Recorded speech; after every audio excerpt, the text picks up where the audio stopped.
This is a video in clinical medicine from the New England Journal of Medicine.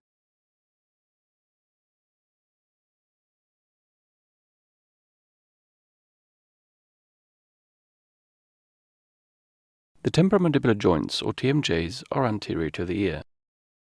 They are ginglimoartrodial joints which permit both rotational and sliding movement. The temporomandibular joints, which are on each side of the lower jaw, join the mandible to the viscerocranium and allow the mouth to open and close.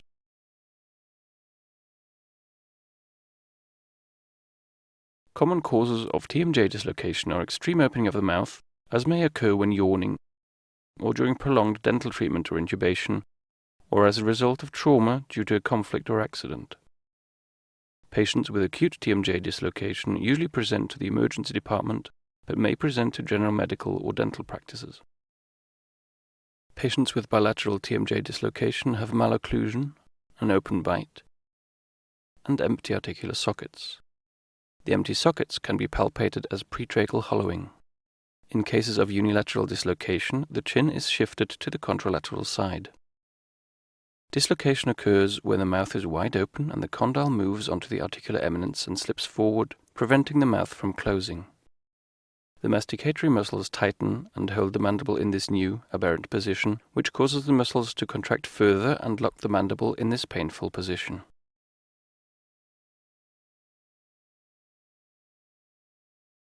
The primary contraindication to the correction of TMJ dislocation is the presence of facial fractures. If you suspect that a patient has facial fractures, obtain radiographic images of the affected area and do not attempt to reposition the mandible. This video will demonstrate a simple technique for TMJ reduction. Other techniques include the classic so-called Hippocrates method, the wrist pivot reduction, and the use of an interdental object or block in order to lift the condyle back into place, and are not discussed further in this video.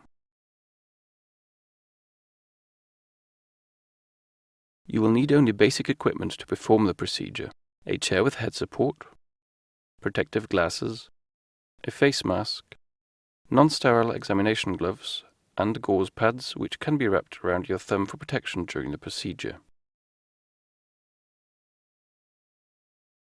Seat the patient on a chair that provides head support.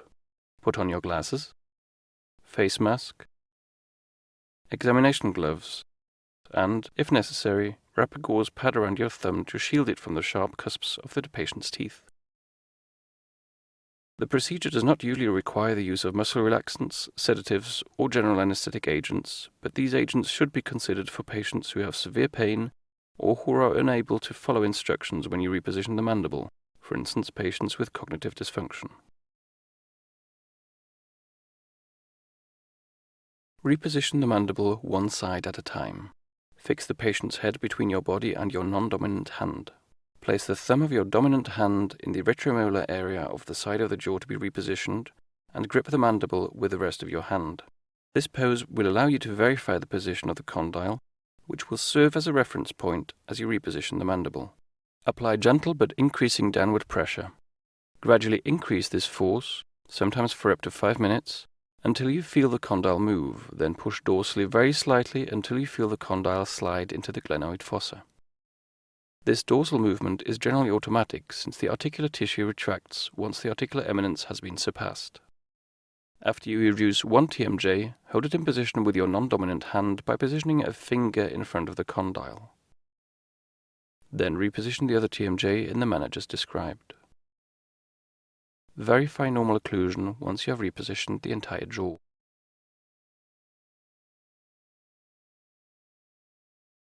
Complications are uncommon in this procedure. The most frequent problem is the inability to reduce the dislocation. If the first attempt at reduction is unsuccessful, consider administering a mild sedative such as diazepam to relax the masticatory muscles. Another potential complication is a subcondylar fracture, which may occur if too much force is applied in a posterior direction during repositioning. The primary force should always be downwards. Because early repeat dislocation is a clinically significant risk, it is important to instruct the patient in preventive aftercare. Instruct the patient that for the next 2 months, he or she should not exceed the interincisal distance of 1 finger's width when opening the mouth. Also for the next 2 months, the patient should support his or her chin with a fist when yawning. In patients who have had repeated dislocation, you may want to consider the use of a fixation bandage after the procedure. It can be kept in place for 24 hours or as appropriate.